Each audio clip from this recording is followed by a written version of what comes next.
What's up everybody, Gen X Dividend Investor here. In this fun video I'm seeking your input as to which dividend stock I should add to my taxable account from amongst the four I'm considering. I'll also run a poll for you to vote on, and then we'll tell you the results of that poll in the future. Finally, I'll end this video explaining why you could be the person that your future generations point to when talking about who started the family's generational wealth. So if all that sounds intriguing, then please do me the honor of hitting the thumbs up button, subscribing if you haven't yet, and clicking that bell notification. Okay, if you're new to my channel, then the quick TLDR is that I've been investing for about 30 years, and I'm still over a decade away from the earliest age at which I could collect Social Security, but fortunately my dividends cover all the bills like the mortgage, my family's healthcare, etc. Usually my taxable account covers all our expenses, but when it doesn't, then I can simply take some early withdrawal retirement dividends to cover the shortfall. And doing that got me thinking, maybe I should just withdraw even more retirement dividend cash and then invest any surplus into my taxable account. That way I can make my retirement accounts more productive now rather than just down the road, and I can raise our standard of living a bit, along with can increase the cash flow from my taxable account. At some point I'll probably do a 72T, but for now I still enjoy leaving my retirement account principal as off limits. And all that leads me to the question of this video, which is what should I invest that extra cash into? Like, maybe I should just invest more into my existing stocks, especially the inexpensive ones, or maybe I should focus on sectors that are underweight. But instead I've decided that I probably want to add a covered call ETF into my portfolio after researching Divo and JEPI in my last video, though to be fair, JEPI isn't a classic covered call ETF. And to be perfectly clear, I don't recommend covered call ETFs unless you need income now, because even though they can outperform the market for a period of time, I doubt they will beat the market over multiple decades. Anyways, I like the idea of adding a ticker to my portfolio that further gasses my income from actively managed covered calls, and you can watch my video called Why Dividends Are 10 Times Better Than Active Income, where I explain why I used to do options but no longer can. Plus, I'm always thinking about how I can keep a truly passive cash flowing portfolio even when I'm not around, so having someone else to do covered calls further aligns to my needs of remaining hands off. Bottom line, part of what I'm thinking is that I'm probably a bit too frugal and too conservative, so I'd like to increase my overall portfolio's yield a bit so that I can take more vacations and have more fun life experiences with my family while I'm still here. I mean, my average weighted portfolio starting yield is only 3.5% because I like to hold large growth positions in Apple and Microsoft, not to mention other conservative dividend stocks, so slowly trickling some spare cash into something like a Divo seems like a nice conservative way to enhance my yield. Plus, I don't want to further increase my positions in my stocks that have high yields, as they tend to have their own risks that I don't want more of. I was really impressed with Divo's portfolio manager named Kevin Simpson, someone who's been on CNBC and Fox Business multiple times, and who wrote a book called Walk Toward Wealth, The 2 Investing Strategies Everyone Should Know, which talks about the essentials of covered calls and dividends, as well as how to research stocks, ETFs, and a bunch of other topics. Someone on my Discord named rthorn1724 recently recommended his book to me, so I'll include an Amazon link to it in the description of this video. As an Amazon associate I earned from qualifying purchases. I could tell I was eye to eye with Mr. Simpson when it comes to picking dividend stocks, which was pretty neat to find because I've never met anyone who I felt was as strategically aligned. I mean, take a look at Divo's top 10 stocks of the 22 it holds. Of those, I'm long Microsoft, Procter & Gamble, Chevron, McDonald's, Johnson & Johnson, Goldman Sachs, and Apple. And then when I look at the other stocks in there, I see a ton I really like, including Visa and Lockheed Martin and Deere, to name a few. Of course, you could also say it's a downside that I have a decent amount of overlap with Divo. Regardless, that's option 1 of what I'm considering, in no particular order. Option 2 on my list of potential taxable investment options is IDVO, which is basically Divo but for international companies. I've been wanting to increase my international exposure for a while, so this would be killing 2 birds with 1 stone. Now, I do have some international exposure from my companies that get a material amount of their revenue internationally, like McDonald's and Procter & Gamble and such, but actually owning more international companies is another goal I have, so IDVO helps in that regard. IDVO holds companies you probably recognize including Sanofi, Tencent, Unilever, Rio Tinto, Taiwan Semiconductor, Vale, Diageo, Canadian Pacific, and Novo Nordisk, though it also has a bunch I don't recognize. Which makes sense, and also is a reason I'd rather have a professional pick international stocks, because I'm not naturally familiar with them like I am US companies. But a big downside to IDVO is that it's brand new and probably will remain much less popular than Divo, which means it's much less liquid, which I don't like. I think it will increase over time, but who knows. For reference, Seeking Alpha says that Divo's volume is 128,000, which means that 128,000 shares are traded on a daily basis on average. Now compare that to Microsoft's volume, which is about 26 million shares every day. This screenshot was taken on Wednesday, April 26th, and Microsoft has shot up around 7.5% today because they had a very strong earnings report and because Satya was pushing AI hard on the investor call. I'm very excited about Microsoft's long-term potential with AI, and Microsoft is a company I expect to own for generations, even though it has such a small yield. Okay, now look at a concern of mine, which is IDVO's volume. Here it says it's only about 4,000, which means that only about 100 grand of IDVO is changing hands on a daily basis. That's chump change, though my DCAing would only be a grand here or a grand there. And another site I looked at had it in the hundreds, not the thousands. But still, how often are you buying multiple percent of the volume of a ticker? To trade a couple percent of Microsoft daily volume would take over $200 million. Another thing you might notice in this screenshot is IDVO's low yield of 2.52%. But shouldn't it be around 5 to 6% like Divo? Well, I think the reason it's about half is because this metric is showing the trailing 12 months of distributions, and since IDVO has only been in existence for 6 months, we only get a TTM of 2.52%, which I'm guessing will be 5 to 6% as time goes on. In fact, if we look at IDVO's fact sheet on the Amplify site, we see that it says that IDVO seeks to provide gross annual income of approximately 3 to 4% from dividend income and 2 to 4% from option premium, aka they anticipate a 5% to 8% distribution yield on average. But that low volume risk, coupled with my lack of context to foreign companies and regulations and taxes and such, all makes IDVO a riskier position for my portfolio, but I'm okay with up to 5% of my holdings being in riskier things, whether that's crypto or whatever. And no, I don't think IDVO is in anything as risky as crypto, but I just mean taking a bit more risk is okay, beyond the sin stocks and energy stocks I own. Another issue with holding most international stocks is that they're often subject to international withholding taxes. My understanding is that when you get your tax forms, they will show you how much was withheld, and then when you do your taxes you can claw back some or all of it, but I've historically avoided having to deal with international companies, other than British American Tobacco, which doesn't have any international withholding for Americans. At the same time, I've always been interested to experience international withholdings firsthand, so that makes IDVO more compelling to me. I believe that some portion of my IDVO income would be treated as ordinary income, which is the worst income from a tax perspective, but some would be qualified dividends, some will be capital gains, some will be return on capital, and there'll be some international withholdings.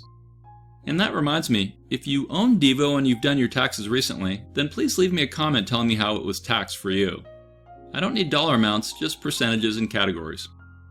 A key thing to remember is that covered call ETFs are often mostly taxed as ordinary income, which aren't as nice as qualified dividends.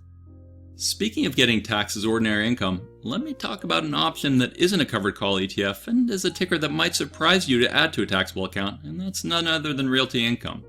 And if you've watched my channel for a while, then you know that many of my dividend stocks I hold in both my taxable and my retirement accounts, but my O position I've only ever held in retirement accounts. The main reason I did that was because REITs aren't qualified dividends, which means they aren't taxed as capital gains, which are one of the more favorable ways to be taxed. Instead, your REIT income taxation is often at your marginal tax rate, or tax bracket. Now, a big disclaimer, I'm not a tax guy, so don't take any of this info as accurate. The reality is that there is more nuance to REIT taxation due to the 2017 Tax Cuts and Jobs Act, which effectively made REIT income quite similar to qualified dividends, even in taxable accounts. What they did was add a deduction that allows eligible taxpayers to deduct up to 20% of qualified REIT dividends. Here's the IRS document that says the new deduction allows certain people to be able to deduct up to 20% of their qualified business income, aka QBI, plus 20% of qualified real estate investment trust dividends. And warning, there have been multiple proposed changes to the 2017 Tax Act, so some things might have been reversed or extended, aka I'm not 100% sure about all this, but let me show you what I think the math is. This is a spreadsheet table I put together, and don't assume it's accurate and don't trade on it. It's just my guesstimate trying to show you old tax brackets versus the new ones, and how REIT dividends are now taxed more favorably than before, if I'm understanding things properly. So I listed the 2016 tax rates in the first column, then the 2017 and beyond tax rates in the second column, then I list what the approximate income brackets are at those various tax brackets, and then I have a column of what my estimates are for what REIT taxes would be after the 20% deduction that came with the 2017 Tax Act, and then as a column of approximate long-term capital gains taxes for qualified dividends, approximate because the income ranges are off a bit, though I list the actual ranges in the column to the right. So like what you can see is that the 2017 Tax Act didn't do too much for low-income folks, as people in the 10% bracket remained at 10% after the act. However, if you made between 20K to 83K, then your tax rate was lowered from 15% to 12%. And then you'll also see that in 2016, aka right before the Tax Act passed, the top federal income tax rate was 39.6% for people making over about 600 grand. And I say about because those numbers changed a bit over time, but it's directionally accurate. Like in 2016, the top bracket for married joint filers was at 466 grand or more, whereas today it's over 647-ish grand. And so the interesting part is that the 2017 Tax Act reduced the top effective tax rate on REIT dividends and taxable accounts from 39.6% down to effectively 29.6%. And then since some REITs pay out a portion as capital gains, and some have return on capital, all of that further pushes REIT distribution taxation to be a lot closer to qualified dividend taxation. For example, here is Realty Income's 2022 dividend tax allocation document that they released a few months ago. It shows that in 2022 they paid out $2.96 per share over the course of the year, and for reference they did some hikes and now their go-forward dividend has been raised to $3.06 per share per year, aka 0.255 cents per share per month. Of that distribution they paid out, about 94% of it was treated as ordinary income and 6% was capital gains, so no return of capital for them. The TLDR of all that was that the 2017 Tax Act made it much more compelling to own REITs in a taxable account. Though remember, if you don't have any wage income, then a married couple can make over $100,000 a year in qualified dividends and not owe federal income taxes on it, but that only applies to a small group of retired people who have lots of dividends. Anyways, when the 2017 Tax Act passed, I was thinking I was probably still too far away from retiring, so I didn't bother with buying O in my taxable account. Though now it's an option I'm considering, especially because it's my wife's favorite stock, and because I calculate that it's cheap right now. What's been happening is that all the interest rate hikes understandably scare people away from real estate, coupled with the fact that recession risks seem more and more likely, which could hurt certain REITs. But, and this is a big but, a risk is that some of those REIT taxation benefits are scheduled to expire in 2025, unless Congress changes things. And please don't leave any comments about politics or political parties or whatever, as there's enough divisiveness out there. So if the 2017 tax benefits do expire, then REIT income could again be treated as normal income, which is still income but isn't the best way to get taxed. Now I think there's a possibility that extending those tax cuts will be a negotiating angle in the upcoming debt ceiling talks, but I wouldn't invest thinking that's going to happen. Regardless, even if we assume that all those REIT tax benefits are gone, I'm fortunately still retired and living on dividends, so while it's smart to optimize your taxes as much as possible, it's not the worst thing in the world to get more income, even if it's taxed at a higher amount. For reference, I currently have about 170 grand of realty income, aka 2,748 shares of it, and it's 6% of my dividend portfolio. My O position currently generates about $700 a month in dividends in my retirement accounts. One downside to DCAing into a cheap single stock like O, as opposed to an ETF like Divo or IDVO, is that once realty income goes back up in price, then again I'd be in the boat of trying to find something else to invest surplus cash into in my taxable account, while still having the various goals and constraints I've previously mentioned. I'm basically not a fan of DCAing into expensive things, but I am okay DCAing into an ETF, even if I feel it's a little bit overpriced. Okay, and with that out of the way, let's quickly move on to option 4 of what I was thinking of, which is another ticker I mentioned last week in JEPI. Since I finished that video, I've been researching JEPI a lot more, and while I continually have a better understanding of it, I'd still put it into my riskier category, especially given ELNs. Like we just saw how Credit Suisse recently failed, and so if huge institutions like that can go under, just like we saw Bear Stearns fail in 2008, along with Washington Mutual and a bunch of others, well then all of that presents more risks for something like JEPI, even though the bulls would say it's a manageable risk given the relatively low ELN weighting. And JEPI isn't a classical covered call ETF, but I've seen it described as a defensive equity with a covered call overlay. By the way, covered calls are often known for limiting some upside, but also can provide less volatility, so trade-offs. That being said, part of what JEPI does is out-of-the-money call options, meaning the strike price is above the current stock price, which they hope will allow for more upside. JEPI also holds a lot of quality stocks in it, and has 2 strong managers with decades of experience leading the fund. And as I mentioned in my last video, I'd anticipate more conservative yields in the 6 to 8% range for JEPI, unless they have another year like 2022. So to be clear, I'd shy away from JEPI if you were focused on growing your portfolio's total value, as most of you probably are. And I'd personally limit my holding to be well under 10% of my portfolio, but that's just me. There are some real risks there. Bottom line, as someone who has a super conservative blue chip dividend portfolio and is retired, I think a few percentage of something like JEPI is a reasonable risk. And with that, I turn it over to you. Which of those options do you like the most? Not for you, but for me. I'll include a link to a Google Doc poll that you can vote in, and I'll tell you what I end up doing in a future video. And thanks for voting. Now I'll finish things off by saying congratulations for making it to the end of this video. Showing persistence like that tells me that you're someone that's special. Someone who is serious about creating wealth. Someone who is putting in the time to increase their financial knowledge by watching videos like mine. What that also tells me is that you'll be the person that changes their financial trajectory, as well as changes the lives of all your descendants going forward. You'll be the person that starts it all. Your actions of investing intelligently today, and tomorrow, and next year, will put things in motion that will literally create generational wealth for centuries to come.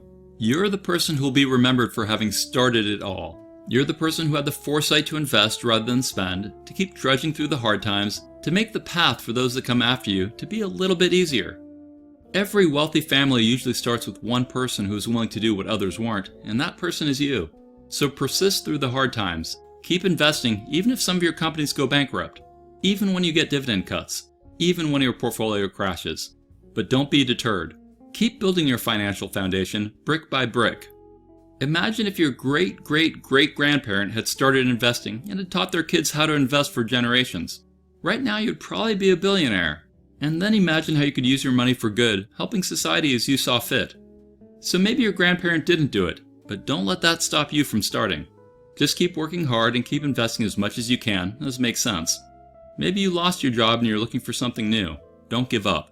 Live frugally rather than wastefully. Don't underestimate what you can accomplish in a decade of persistence. Don't underestimate where you can take things if you just keep slogging forward through the muck. If you do that, then I'm confident that someday, long after you're gone, some child will ask their parents how they got so wealthy, and they'll tell your story. They'll tell the story of how you started it all for them. And I know some of you don't plan on having any kids, and you don't want to die with having anything in the bank. Maybe you want to hit Vegas and go out with a bang. Talk about double entendre. At least you can die with a smile on your face.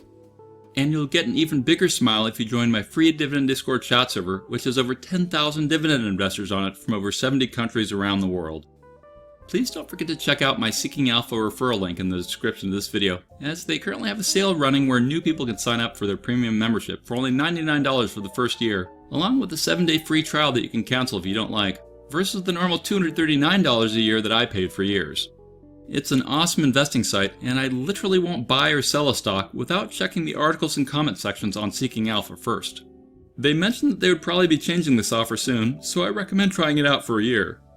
Finally, if you made it this far in the video, then please hit the thumbs up button, subscribe if you haven't yet, and click that bell notification. Thanks for watching, stay positive, and I'll talk to you again real soon. I am not a financial advisor, and these videos are for entertainment, inspiration, and educational purposes only. Investing of any kind involves risk.